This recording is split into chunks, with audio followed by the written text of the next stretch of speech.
आखाती देशांमध्ये सुरू असलेल्या युद्धाचा फटका आता महाराष्ट्रामधील फळ उत्पादक शेतकऱ्यांना सुद्धा बसू लागलाय। कांदा, केळी आणि द्राक्ष उत्पादकांनंतर आता टरबूज उत्पादक शेतकरी सुद्धा मोठ्या संकटात सापडलेत।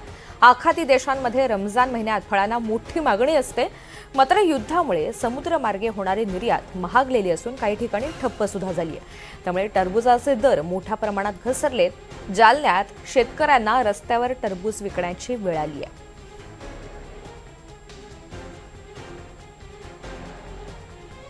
तर या युद्धाचा परिणाम जालन्यामध्ये सुद्धा जाणवतो। इथे जे शेतकरी आहेत त्यांना याचा फटका सहन करावा लागतोय। टरबूजाचे दर एकीकडे घसरलेले आहेत आणि त्यामुळे जालन्यामध्ये शेतकऱ्यांना हेच टरबूज आता रस्त्यावर विकण्याची वेळ आली आहे।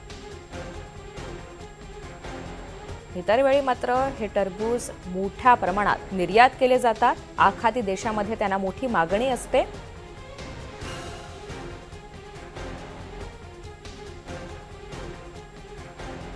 आखाती देशातील युद्धाचा परिणाम आता महाराष्ट्रातल्या टरबूज उत्पादक शेतकऱ्यावर सुद्धा व्हायला सुरुवात झालेली आहे।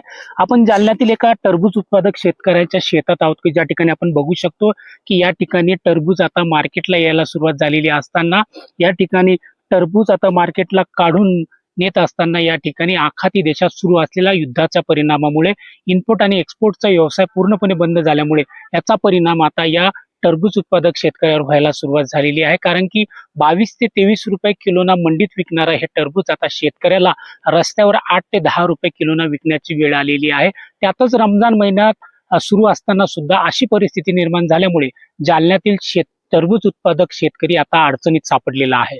लक्ष्मण सोळंके, एनडीटीव्ही मराठी, जालना।